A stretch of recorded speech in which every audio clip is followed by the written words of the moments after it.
That is my view. Now you may say, Mark, you're crazy. Yeah, maybe.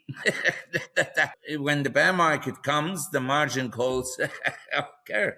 Long bonds in the US because everybody else is short. They can be very successful, but not profitable. And also space related companies and so forth. I think it will be a disaster, quite frankly. I think a complete disaster. The S&P just printed another record high. Trillion-dollar IPOs are hitting the tape, and one of the most respected contrarians alive looked at all of it and used one word: disaster. Marc Faber isn't calling for a normal correction. He's calling a top that ends in something far worse. And here's the paradox worth your next 20 minutes. The market has never looked stronger, and Faber says that's exactly the problem. So here's what you're going to get. The one breadth number Faber says gives the whole game away, why he thinks the AI boom mints a handful of winners and buries almost everyone else, why a financialized economy turns an ordinary top into a full-blown crisis, and why the Fed, the cavalry everyone's counting on, is stuck in a straitjacket. Then, at the very end, I'll show you his actual portfolio, what he's buying, what he's sitting in, and the one trade he's making purely because everyone else is on the opposite side. Let's start with that paradox. When you hear record high, you picture a rising tide lifting every boat. Faber says look under the water, because most of the boats are already taking on water. His tell is something called market breadth. In plain English, how many stocks are actually joining the party versus how many are being carried by a tiny handful of giants. On the 200 days moving average, about 60% of stocks are above and 40% below. In a very strong market, 80% should be above the 200-day moving average. 60% when a healthy bull wants 80. That gap is the whole story. A rally this narrow is a rally running low on buyers, and it gets stranger because the mega caps you'd assume are leading this thing, Faber says they're not even up this year. And we have statistics that show the performance of the Mag 7 stocks, in other words, the Magnificent 7 shares. And they have actually gone down this year. They're not up. But what has been exceptionally strong are anything to do with AI, artificial intelligence, and also space-related companies and so forth. And that has driven the indices to new highs. So it's not the Magnificent 7 anymore. It's a thin slice of AI and space names doing all the lifting, while the average stock quietly rolls over. And the data backs him up. This year, the typical S&P 500 stock has fallen roughly 21% from its high, even as the index keeps setting records. In his classic Manias, Panics, and Crashes, Charles Kindleberger warned that a mania never lands softly. Prices, he wrote, begin falling the moment they stop rising. There is no plateau. A market this top-heavy is like a bicycle. It only stays upright while it's still climbing. Stop pedaling to new highs and the rider wobbles. That's alarming on its own. But it's not the scary part. The scary part is what's driving the narrowness. The engine under this entire rally is the AI capital spending boom. And here Faber is careful. He is not an AI skeptic. He says the boom is completely real. The money pouring into data centers, chips, and power is, in his words, the biggest capex boom relative to the economy in our lifetimes. His warning is subtler than, it's a bubble. It's this: a technology can change the world and still destroy the people who financed it. These were heavy capital investments that took place, and most of these periods ended in colossal losses for most participants. I'm not saying that there are no winners. Say, out of the dot-com bubble, there were winners, and but very few. It's like in the mining industry, when you have exploration companies, approximately 95% of the exploration companies go under, and 5% are huge winners.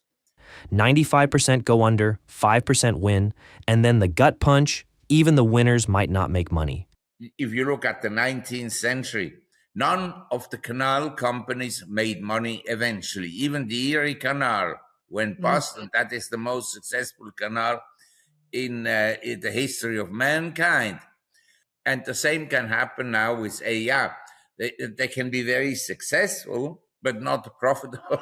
Profitability is another story. Sit with that. The Erie Canal was the most successful canal ever dug, and the companies behind it still went bust.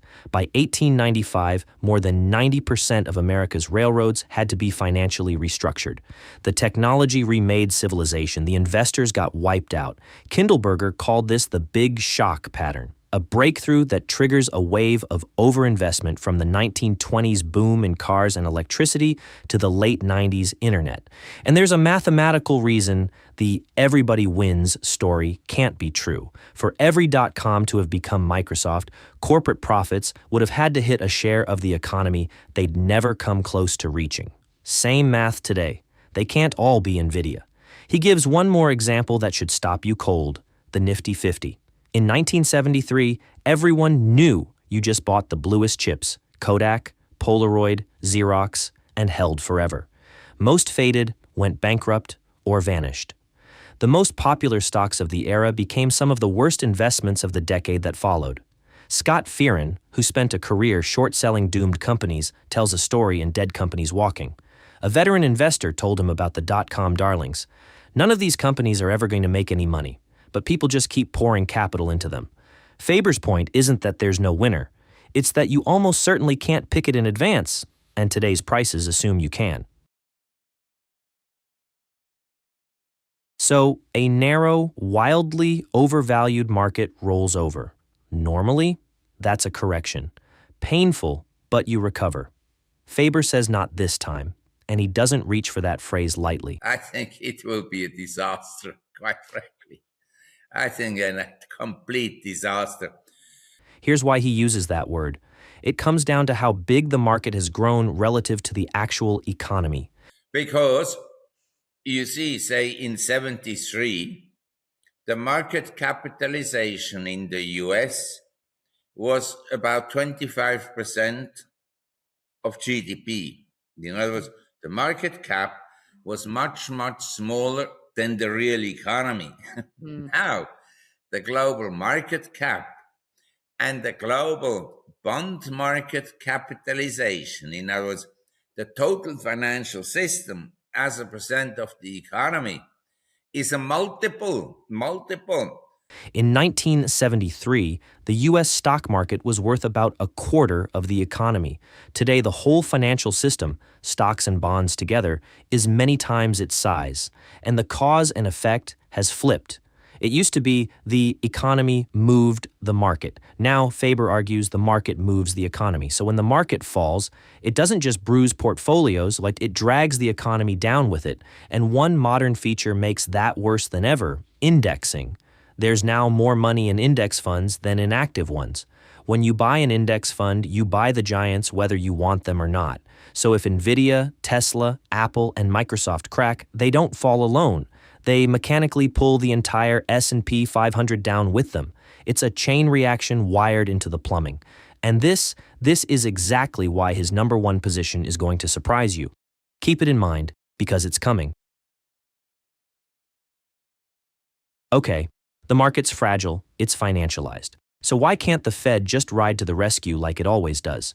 Faber's answer: because this time it's trapped, boxed in by two things at once: debt and inflation. Start with the debt. The politicians who go and tell, oh, we're going to give you this benefit and that benefit and subsidize your children and give you free health care and God knows what, they are going to be elected. But I have to say, in most emerging economies, this is not the case because we don't have entitlement programs. You understand? In the US, first of all, the debt situation is very high. And the interest on the government debt in the US is unlikely to go down because the deficits are large and add to the government debt every year.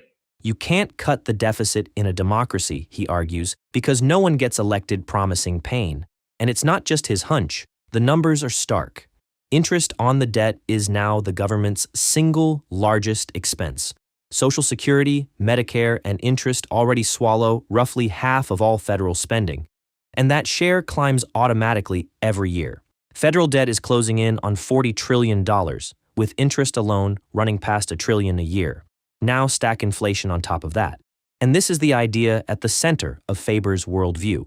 Pure Austrian economics, the school of Hayek and Ludwig von Mises, he name-checks constantly.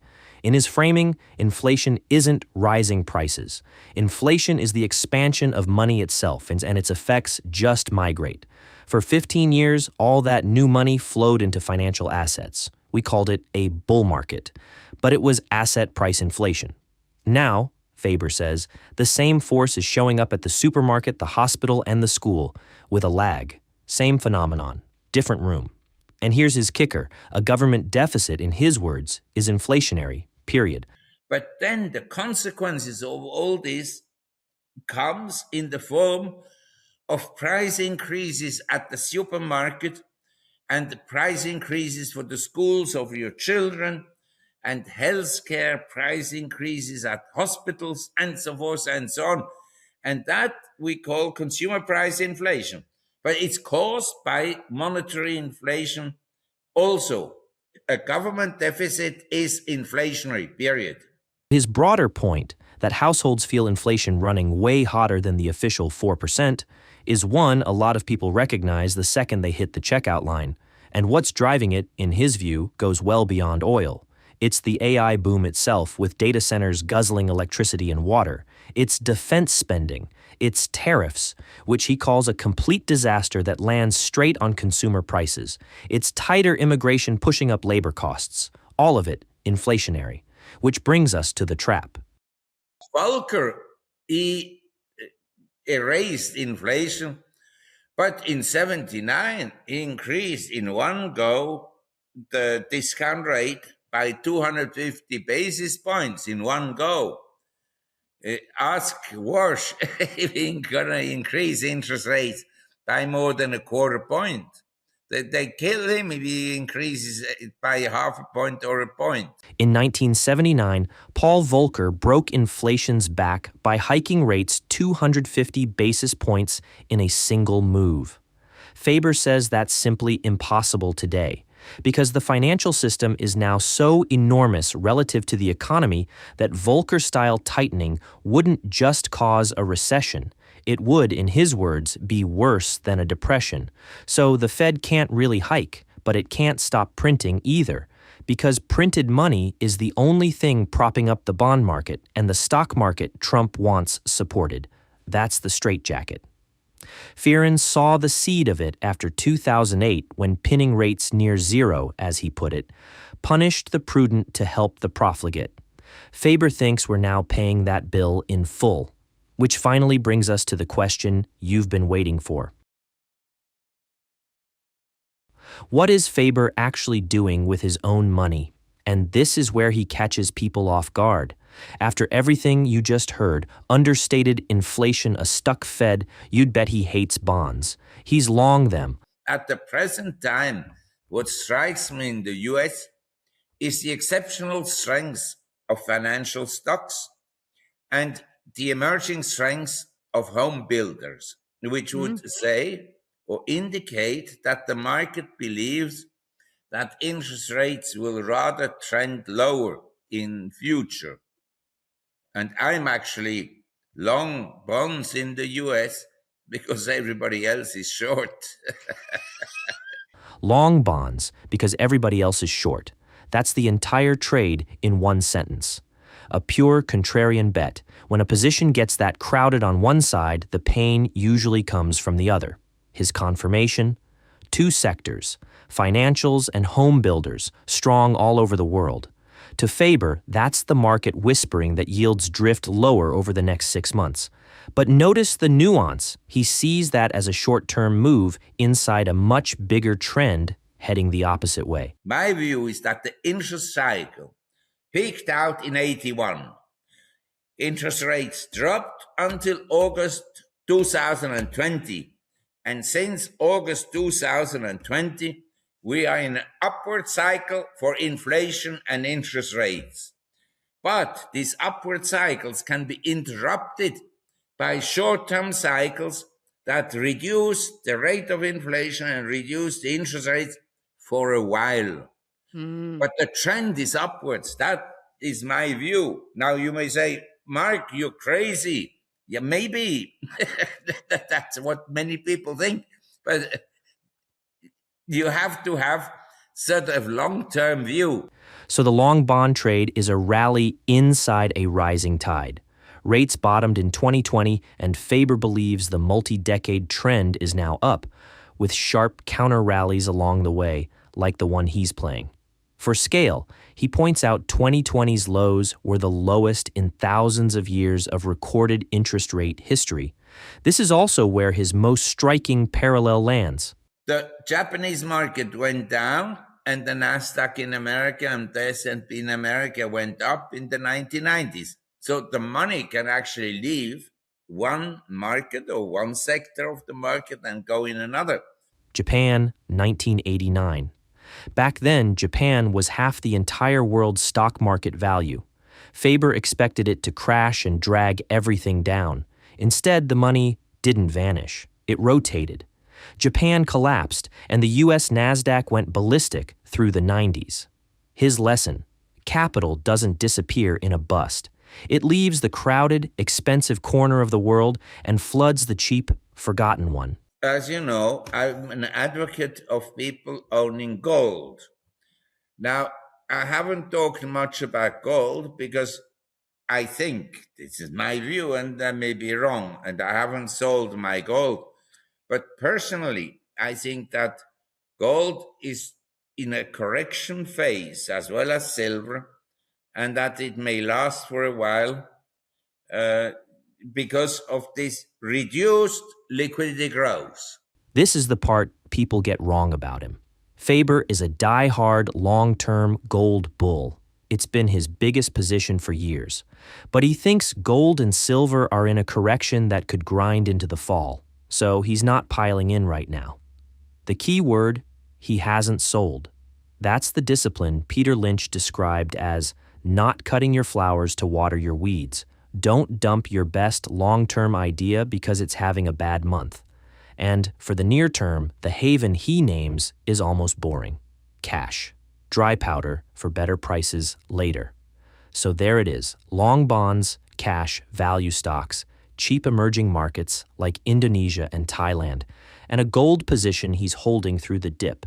Not the portfolio of a man screaming the world ends tomorrow. And that's the point. Faber is positioning for a process, not a headline. But here's what turns Faber's disaster from a bad year into something structural. It's the leverage sitting underneath this market, the fuel that turns a slide into a fire. I think ordinary people struggle. They live paycheck to paycheck. They have large installment credits. They have large margin debts. The margin debt is the largest ever, 1.3 or 1.4 trillion dollars. And that has to be paid one day. You understand? It can expand. In a bull market, the margin debt expands. But when the bear market comes, the margin calls, okay. A record $1.4 trillion in margin debt, up more than 50% in a single year. Margin debt is just money people borrow to buy more stock. On the way up, it's rocket fuel. On the way down, it's a trap. Because when prices fall, the loans get called, forcing investors to sell into the decline, which drives prices lower, which triggers even more selling. And this isn't just an American story. Trading activity in ETFs and in single stock ETFs and in futures, it's incredibly big. And this trading activity comes from all over the world. People in Korea, in Taiwan, in China, they buy Micron technology and Nvidia and Tesla and SpaceX. And that roughly 92% of the holders are ordinary retail investors. One leveraged semiconductor fund soared 700% in 3 months, then dropped 31% in a single day. That's the machine Faber's describing. The individuals as a group, all of them, they grossly underperformed index because they buy the stocks that are popular. And when they're popular, they're high. And they sell them when there's despair, like in 2009, they give up. This might be the single most important thing in the whole interview, and it's backed by hard data. Studies from Vanguard, Fidelity, and decades of Dalbar research all show the same brutal pattern. The average investor dramatically underperforms the very index they own. One long-run study found the market returning about 16% a year while the typical investor captured barely 5%. Why the gap? Timing. They buy after things rise and sell after things fall. Buy high, sell low, on a loop.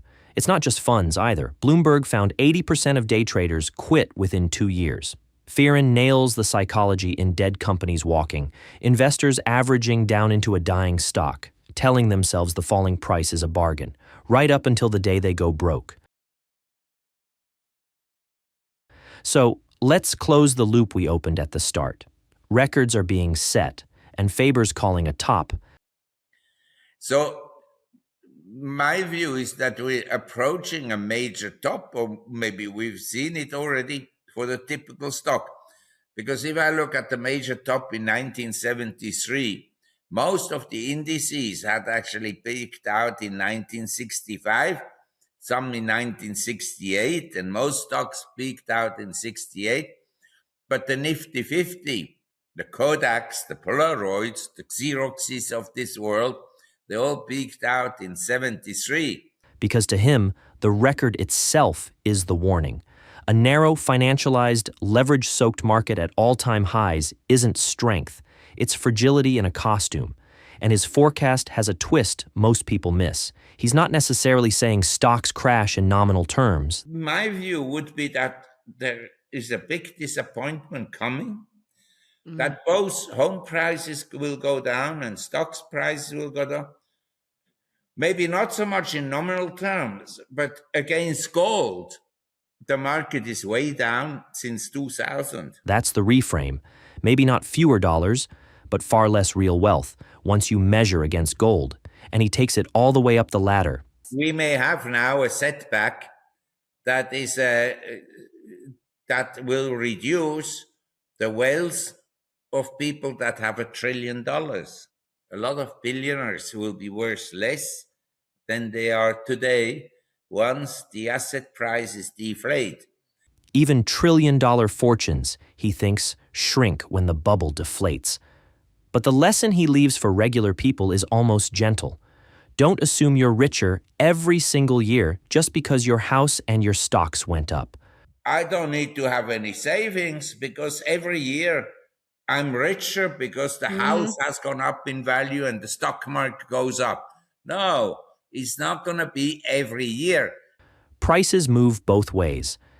Kindleberger's book ends on the same human image. The Belgian dentists who pile into the hot asset late, get wiped out, and trudge back to work to save up for the next mania a decade later. And you asked me about my long-term view. I would be very cautious about financial assets at the present time because they're incredibly overvalued. The S&P has never had such a low dividend yield. And the PEs are in the sky. Faber's whole message is simple. Don't be the dentist. Now, one honest caveat, because you deserve it. Faber is a career contrarian, and he's been early on top calls before.